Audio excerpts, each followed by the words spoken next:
नमस्कार दोस्तों, आप देख रहे हैं मेरा YouTube channel law UPO railway. आज आप लोगों को यूपीओ के एग्जाम की अगली कड़ी मजदूरी भुगतान अधिनियम 1936 के बारे में आप लोगों को जानकारी दूंगा। मजदूरी भुगतान अधिनियम 1936 क्यों लाया गया, उसका मुख्य उद्देश्य क्या था, उसके बारे में आप लोगों को जानना और समझना चाहिए। एक कार्मिक अधिकारी होने के नाते आपको ये बहुत सारे नियम जो लेबर लॉ से हैं संबंधित, उनके बारे में आपको जानना जरूरी है। एज डीडीओ या एज रेलवे के जो नियोक्ता है उसके रूप में बहुत सारी चीज़ें ऐसी हैं जो कार्मिक विभाग के माध्यम से ही जाती हैं। इसलिए कार्मिक विभाग को कि जितने भी लेबर लॉ है उनके बारे में जानना जरूरी है। लेबर लॉ में 1936 है,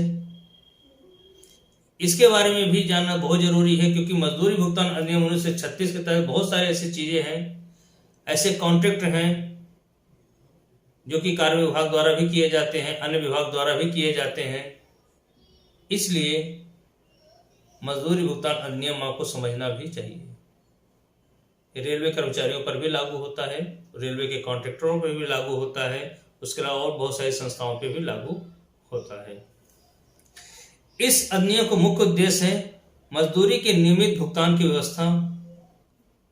आपको जो सैलरी मिलती है या किसी कर्मचारी को या मजदूरों को जो मजदूरी मिलती है उसके एक नियमित भुगतान करने का तरीका होना चाहिए, एक वेज पीरियड डिसाइड होना चाहिए। उसी इस नियम के तहत ही आपको जो वेज पीरियड डिसाइड है, आप जो काम करते हैं उसके बाद आपको पेमेंट मिलती है। एक जो प्रति माह आपको पेमेंट मिलती है वो इसी नियम की बदौलत मिलती है। अन्यथा आप काम कर रहे हैं, आज आपको पेमेंट 2 महीने बाद, 3 महीने बाद, 4 महीने बाद मिलती, फिर क्या होता। तो इस नियम में प्रावधान किया गया है कि आप अधिकतम 1 माह का वेज पीरियड आपका होगा। 1000 कर्मचारी उस संस्थान में काम कर रहे हैं तो जैसे ही वेज पीरियड खत्म होगा उसके 7 दिन के अंदर भुगतान करना होगा। यदि 1000 से ज्यादा है तो 10 दिन के अंदर भुगतान करना होगा। इस नियम के तहत ये सारे रिस्ट्रिक्शन लगे हैं नियोजक के ऊपर, ताकि नियोजक कर्मचारियों का, मजदूरों का शोषण न कर सके। दूसरा उद्देश्य यह है कि कोई भी भुगतान जो होगा वो वैध मुद्रा में होगा। मान लीजिए आज आप काम कर रहे हैं, आपको मैं पैसा पुराना 500 का नोट दे दूं जो कि चल ही नहीं रहा है, या कटा फटा जाली नोट दे दूं, फिर क्या होगा? क्या आप उस भुगतान को लेंगे? नहीं। आपको जो भुगतान मिलेगा या आपको जो मजदूरी मिलेगी वो वैध मुद्रा होगी और वर्तमान में चलन में होगी। यहां पे यही कहा गया है कि नगद होगी। अभी अमेंडमेंट के तहत उसको बैंक में भी पेमेंट किया जा सकता है। ऐसा नहीं है कि आप पूरी जो भी भुगतान कर रहे हैं पूरा वस्तुओं में कर दें, जो कि उसको जरूरत ही नहीं है। यदि कभी इस तरह से परिस्थिति आती है तो राज्य सरकार या केंद्र सरकार उस परिस्थिति को ध्यान रखते हुए गजट में प्रकाशित कर सकती है कि अभी भुखमरी है, उस कंडीशन में लोगों को खाना नहीं मिल रहा है, तो भुगतान मजदूरी जो आपको करनी है वो कम से कम आपको 50% वस्तुओं में, 50% नगद रूप में करनी है। इससे समय समय पे गजट में इस तरह से प्रकाशित होते रहते हैं, ये आपको ध्यान देना है। उसके अलावा मजदूरी में अनाधिकृत कटौतियां जो हैं, कोई भी नियोजक अपने मन मुताबिक आपके वेतन से कटौती नहीं कर सकता है। जो वैध कटौतियां हैं इस अधिनियम की धारा 7 में स्पष्ट लिखी हुई हैं।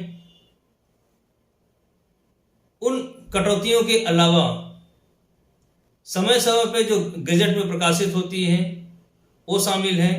यदि इन दोनों जगहों पर ये सारी कटौतियों के बारे में जिक्र नहीं है तो कटौती आपके वेतन से या आपके मजदूरी से नहीं की जा सकती है।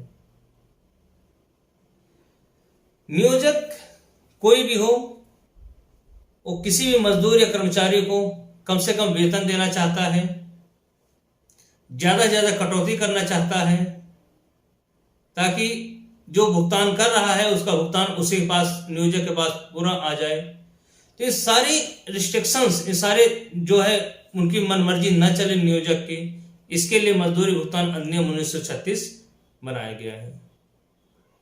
पहले देखा गया कि मजदूर काम कर रहे हैं, काम करते करते उनके इतने बहाने बना दिए कि नहीं आपने ये काम नहीं किया, ऐसा नहीं काम किया, और जितना वो काम नहीं करते उससे ज्यादा उनको जुर्माना उनसे वसूल लिया जाता, और उनको वेतन के रूप में या मजदूरी के रूप में कुछ राशि नहीं दी जाती थी, जिससे उनका जीवन यापन नहीं हो पाता है।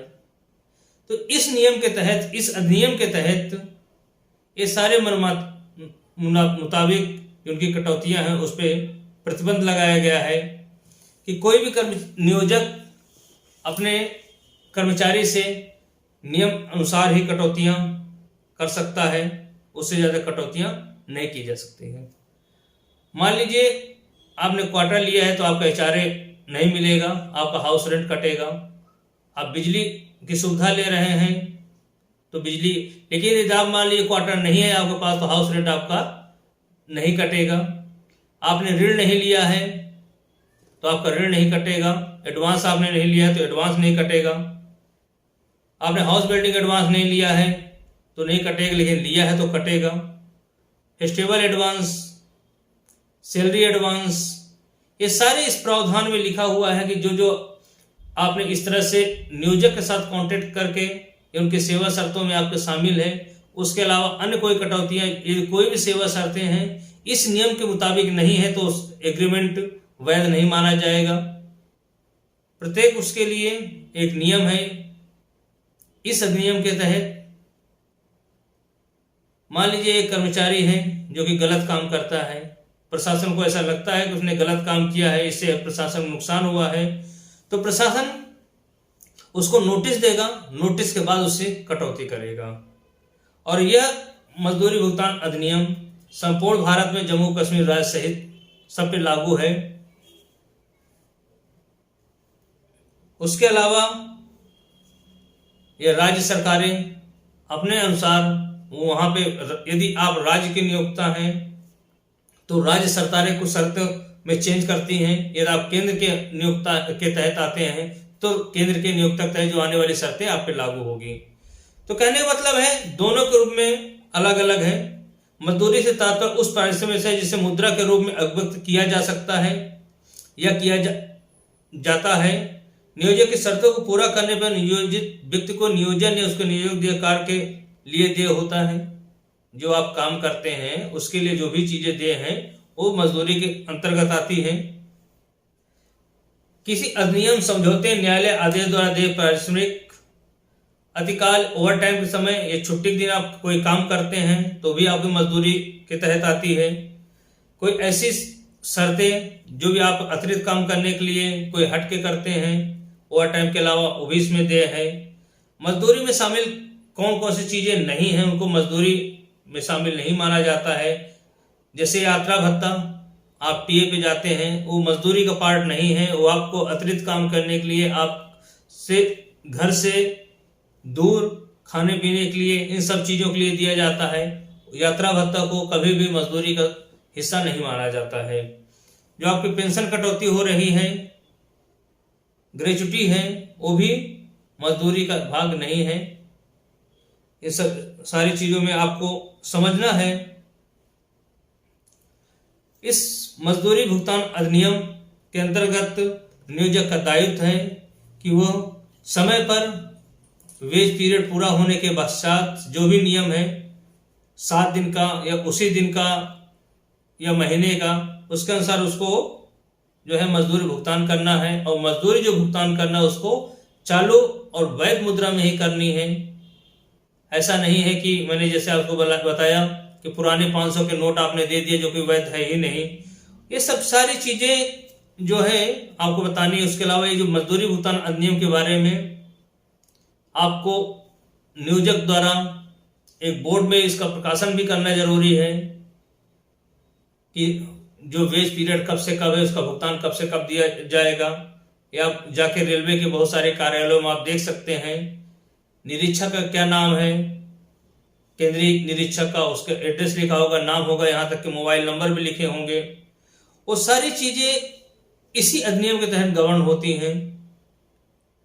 और मैंने आपसे बताया कि किसी भी दशा में 1 महीने से ज्यादा की काल अवधि का वेज पीरियड नहीं हो सकता है। 1 महीने अधिकतम है, उसके तहत ही वेतन का भुगतान आपको वेज पीरियड के तहत करना है। ये सारी चीजें आपको समझनी है। और रेलवे के परिप्रेक्ष्य में जो कॉन्ट्रैक्टर हैं उन पर भी लागू होता है। आपके जो कर्मचारी हैं या हम आप हैं उन पर भी बहुत सारी चीजों के तहत इस पर लागू होता है। लेकिन ये नियम बना है मुख्य रूप से असंगठित क्षेत्र के लिए बनाया गया था। लेकिन जो संगठित क्षेत्र हैं यदि इसका ये पालन नहीं करते हैं उसके तहत उनको भी गवर्न होना पड़ता है। कोई भी कटौती होगी वह 50% से ज्यादा उसके वेतन से नहीं कटौती की जा सकती है। कुछ नियम जैसे कि आप किस कोऑपरेटिव बैंक से आपने लोन लिया, उस कंडीशन में आप लोन का भुगतान नहीं कर सकते, वो 75% तक आपकी कटौती हो सकती है। लेकिन इनकम टैक्स के दायरे यदि आपको कटौती होनी है तो नियोजक 100% इनकम टैक्स आपका काट सकता है। धारा 7 इस अधिनियम की है, उसके तहत कटौती के बारे में पूरा जिक्र दिया है कि मजदूरी के संबंध में कौन कौन सी कटौतियां की जा सकती हैं। क्योंकि यही जो धारा 7 है आपकी बचाव करती है और आपको बताती है कि कौन कौन सी कटौतियां वैध हैं, कौन कौन सी कटौतियां वैध नहीं हैं। इस धारा के तहत जैसे कि मान लीजिए आपकी सैलरी ज्यादा मिल रही थी या कोई ऐसा कार्य आपने किया जिससे आपको पनिशमेंट मिला, तो वो मजदूरी के तहत नहीं आता, इस नियम के तहत नहीं आता है। लेकिन फिर भी उसकी कटौती इससे की जा सकती है। निम्न शक्तियों के फलस्वरूप होने वाले मजदूरों की हानि कटौती नहीं समझी जाएगी। वेतन वृद्धि या पदोन्नति का रोका जाना जिससे दस्ता विरोध के कारण हुई वेतन वृद्धि रोक भी शामिल है। निम्न पद या समय मान में न्यूनतम स्तर पर लाना, यह निलंबन, ये कटौतियां मजदूरी के तहत कटौती नहीं शामिल मानी जाती हैं, परंतु वेतन से कटौती की जा सकती हैं। तो बहुत सारी चीजें ऐसी हैं कि आपको इस नियम के तहत समझनी है। जब तक आप नहीं पढ़ेंगे, नहीं समझेंगे, तो आप कैसे एग्जाम की तैयारी करेंगे। जब आप एग्जाम, जरूरी नहीं कि एग्जाम हो, उसके अलावा बहुत सारी चीजें ऐसी हैं जो आपको समझनी है आने वाले समय में। जैसे कि जुर्माने की राशि, आप एब्सेंट हो गए, कोई नुकसान हो गया आपने किया, आपने क्वार्टर ले लिया है तो उसका हाउस रेंट या कोई ऐसी सुविधा जो एग्रीमेंट के तहत दी गई थी वो आपने लिया, आपने हाउस बिल्डिंग एडवांस लिया, ये बहुत सारे इस तरह से आपने एडवांसेस लिए, आपने कोऑपरेटिव से बैंक से लोन लिया, तो सारी कटौतियां ब्याज सहित इस नियम तहत जायज हैं। कटौती नियोजक सीधे ही मजदूरी से आपके कर सकते हैं। तो कहने का मतलब ये हुआ, जैसे मान लीजिए आपने किसी प्राइवेट बैंक से लोन लिया है, पर्सनल लोन, तो नियोजक की तरफ से कोई उसका दायित्व नहीं है कि आपके लोन की कटौती करें। आप इसके लिए स्वयं जिम्मेदार हैं। नियोजक आपके इस वेतन से कटौती नहीं करेगा। लेकिन यदि आपने कोई कोऑपरेटिव बैंक से, नॉर्दर्न रेलवे कोऑपरेटिव बैंक से आपने ले लिया है लोन, तो नियोजक की जिम्मेदारी है कि वो आपके वेतन से कटौती कर सकता है और करेगा। क्योंकि ये जो नॉर्दर्न कोऑपरेटिव बैंक है, जो कोऑपरेटिव बैंक रेलवे की है, रेलवे के तहत जो रजिस्टर्ड है, जो संस्थाएं हैं, उससे कटौती वो कर सकते हैं। इस नियम के तहत उसको वैध माना गया है।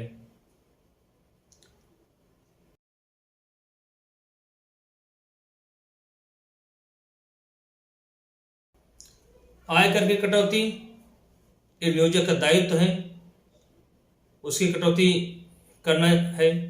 यदि किसी न्यायालय ने के आदेश से कटौती की जानी है, वो नियोजक का दायित्व है। नियोजक जो है आपके वेतन से कटौती कर लेगा। तो बहुत सारे ऐसे हैं, या आप नियम संख्या 7 इसका जो है धारा 7 आपका अध्ययन करेंगे तो आपको पता चलेगा इसमें कि कौन कौन सी कटौतियां हैं जो नियोजक सीधे वेतन से आपको बिना बताए कर सकता है, और कुछ कटौतियां ऐसी है जिसमें आपकी सहमत की आवश्यकता है। आपकी सहमत नहीं होगी तो नियोजक कटौती नहीं कर सकता है। तो इसके लिए आपको मजदूरी भुगतान अधिनियम 1936 का अध्ययन करना है, और मैं इतनी मेहनत से आपके लिए वीडियो बना रहा हूं। मैं चाहता हूं कि आप मेरे वीडियो को देखें और सब्सक्राइब करें मेरे चैनल को, ताकि मेरा भी मनोबल बढ़े और आप लोगों को अच्छे से अच्छे वीडियो में बनाकर आपका ज्ञानवर्धक करता रहूं। और मैं चाहता हूं कि अच्छे से अच्छे कर्मचारी एपीओ बनकर, ये जरूरी नहीं कि एपीओ के लिए ही है, ये सारी चीजें आपके एक अच्छा कर्मचारी बनाने के लिए नियम आपको बताते हैं। आपको हर समय कभी भी जरूरत पड़ सकती है इन नियमों की, इसलिए आप इन नियमों का अध्ययन करते रहिए। और जैसे कि मैंने आपको बताया, ये नियम भारत सरकार सूचना जारी करती रहती है, कौन कौन सी कटौतियां वैध है नहीं है। जैसे कि आप ड्यूटी कार्ड पास लेते हैं और वो खो जाता है तो उसकी कटौती आपके वेतन से नियोजक सीधे कर लेते हैं। मजदूरी भुगतान अधिनियम 1936 हमारे लिए और आपके लिए कितना महत्वपूर्ण है, मेरे हिसाब से मेरा वीडियो समझ में आ गया होगा। और आप अपने दोस्तों को बताइए और सब्सक्राइब करिए।